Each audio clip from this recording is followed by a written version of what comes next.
Praise the Lord. सभी को प्यार भरी जय मसीह की एक बार फिर से मैं अपने यूट्यूब चैनल के ऊपर आप सभी परिवारों का स्वागत करती हूँ। मैं जिंदत आज फिर परमेश्वर के पवित्र जिंदा कलाम को लेकर आप सबके रूबरू आई हूँ।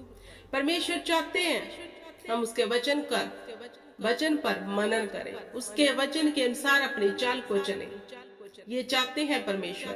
अब देखना चाहिए हम कैसे चल रहे हैं, हम कैसे देख रहे हैं, कैसे सुन रहे हैं। क्या बाइबल के अनुसार है हम नई सृष्टि बन गए हैं, पुरानी बातें जाती रही या फिर नहीं। लोग आशीष तो लेना चाहते हैं लेकिन आज्ञा नहीं मानना चाहते। लोग प्रफुल्लित तो होना चाहते हैं लेकिन परमेश्वर के अधीन नहीं रहना चाहते। परमेश्वर ने कहा मेरे अधीन हो जाओ ताकि शैतान की युक्तियों का सामना कर सको। हम शैतान से बचना चाहते हैं लेकिन परमेश्वर के अधीन होना नहीं चाहते। परमेश्वर के अधीन होना किसे कहते हैं? परमेश्वर के अधीन होना कहते हैं कि हम उसकी आज्ञा पर चलें। अगर परमेश्वर चाहता है कि हम इस जगह पर ना जाएं, मतलब ना जाएं। अगर चाहता है परमेश्वर कि हम झूठ और ना मारे तो ना मारे। इसे कहते हैं परमेश्वर की अधीनगी।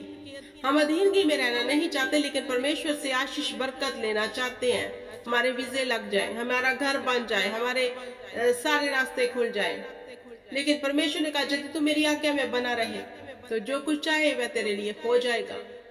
आज बड़ा दुख है मसीह लोगों में कि बरकतें आ रही हैं, आशीषें आ रही हैं, लेकिन देखना है किधर से आ रही हैं, क्योंकि जो अथॉरिटी तो शैतान के पास भी है। शैतान तो बड़े बड़े को भरमा देता है, इसलिए चौकस रहो। तो चौकस कैसे रह सकते हैं? वचन पर चित लगाकर, परमेश्वर के वचन पर मनन करके। अदरवाइज अगर हम कहीं ऐसे अलर्ट रहेंगे, ऐसे अलर्ट हम नहीं हो सकते अगर हमारे भीतर परमेश्वर का पवित्र ज्ञान नहीं है।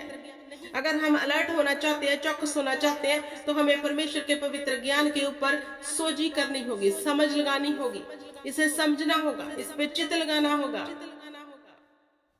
परमेश्वर ने कहा चौकस हो जाओ कि तुम भरमाए ना जाओ। अगर हम चाहते हैं कि हम भरमाए ना जाए तो हमें परमेश्वर के वचन के ऊपर ध्यान करना है, दिन रात इसकी चौकसी करनी है। अगर हम इसकी चौकसी नहीं कर रहे तो हम भरमाए जा चुके हैं, क्योंकि परमेश्वर ने कहा अंत के दिनों में बहुत से ऐसे उठ खड़े होंगे जो मेरे नाम से भविष्यवाणियां करेंगे, भूत निकालेंगे, दुष्ट आत्मा को निकालेंगे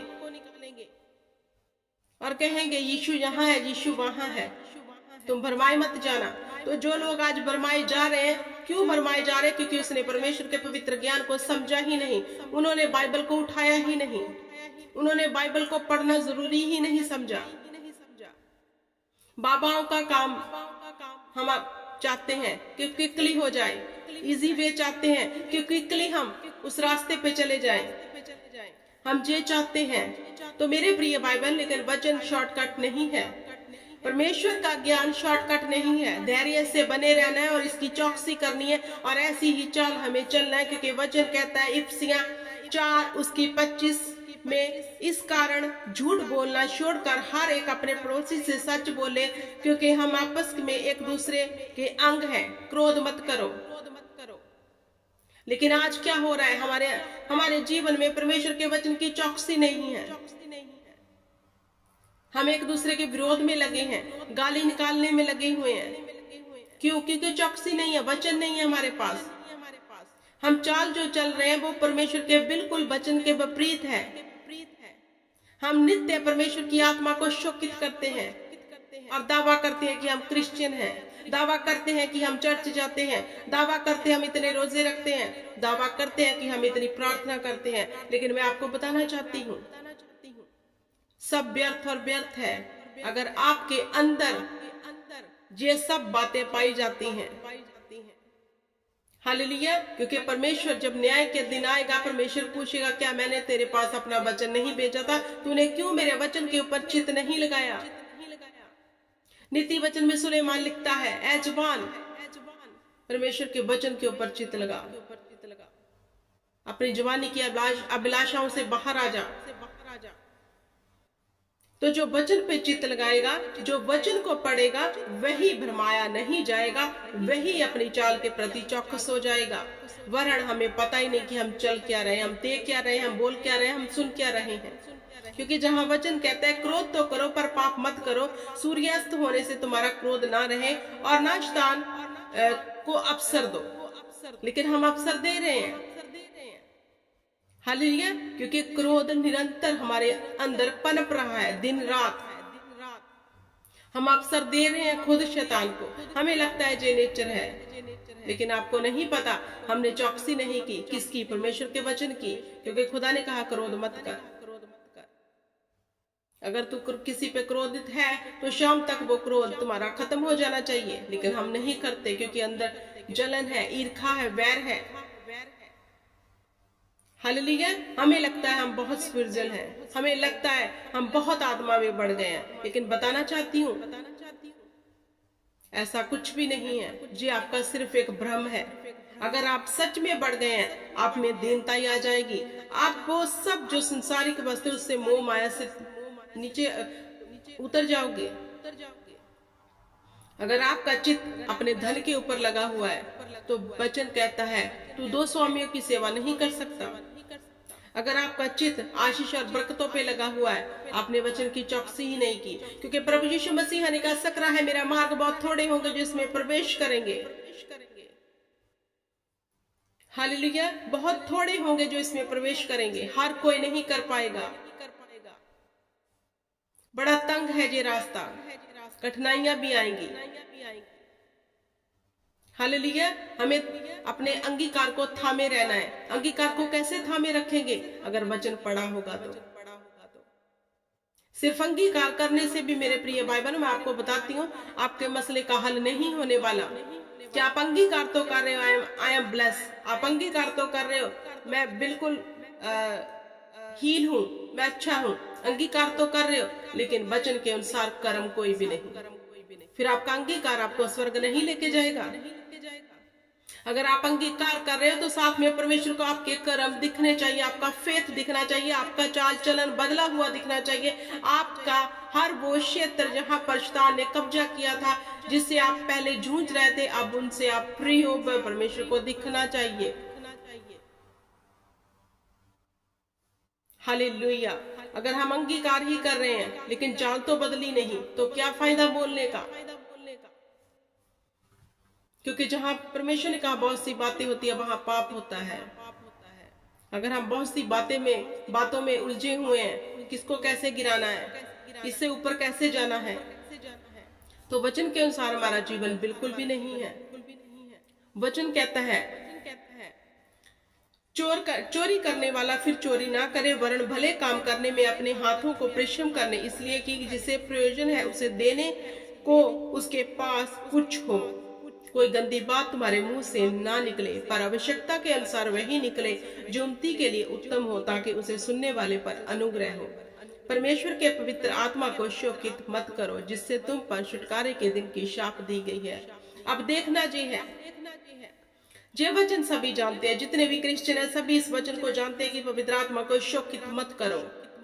लेकिन क्या हमने अपनी चाल के प्रति चौकसी की है? क्या हमने अपने बोलने के प्रति चौकसी की है? क्या हमने अपने सुनने के प्रति चौकसी की है? चौकसी कैसे करेंगे? जब इस पवित्र पुस्तक को उठाएंगे, पढ़ेंगे, चित्त लगाएंगे। जब हम इस पे चित्त लगा लेंगे, इस पर मनन करना शुरू कर देंगे, तो हम अपनी चाल की चौकसी करेंगे। जब हम अपनी चाल की चौकसी करने लग जाएंगे तो पवित्र आत्मा को हम कभी भी शोकित ना करने पाएंगे। तो जिनके जीवन में पवित्र आत्मा हर रोज पता नहीं दिन में कितनी बार शोकित होता है, उन्होंने टैग तो लगाया है क्रिश्चियन का, रोजे रखने का, प्रार्थना करने का, लेकिन उनकी चाल ऐसी है, उनका बोलना देखना ऐसा है कि उनके जीवन से पवित्र आत्मा शोकित है, क्योंकि चौकसी नहीं है। चौकसी तो आनी है वचन को जानकर।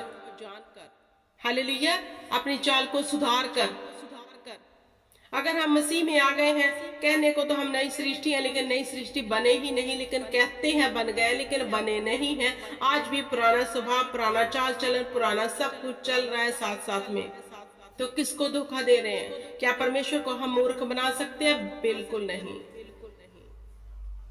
बिल्कुल भी नहीं। वो दिल और गुर्दों को जांचने वाला परमेश्वर है मेरे प्रिय भाई बहनों। तो इसलिए अपने चाल के प्रति चौकस हो जाओ, अपने बुरे कामों के प्रति चौकस हो जाओ, क्योंकि न्याय का दिन होगा। अब दया का दिन जो है प्रभु यीशु मसीह पहले आए दया करने पापियों के लिए, लेकिन अब जब वो आएंगे वो न्याय करने आएंगे। आपका और मेरा हर एक बात का न्याय होगा।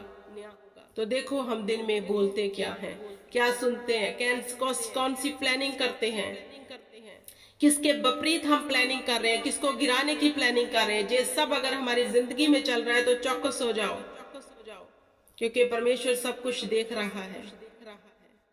अगर आप चाहते हैं कि आपके बच्चे वो ना चीज को फेस करें जिसको आपने किया है, तो अपनी चाल के ऊपर चौकस हो जाओ। परमेश्वर ने कहा तू बच, तेरा घराना मैं बचा लूंगा। पहले देखने की जरूरत है, क्या हम बचे हुए हैं? क्या आपको लगता है परमेश्वर ऐसे ही है? क्या आपको लगता है परमेश्वर देख नहीं रहा? क्या समझते हैं आप परमेश्वर को? बस सर्वव्यापी परमेश्वर है, वो हर जगह मौजूद है।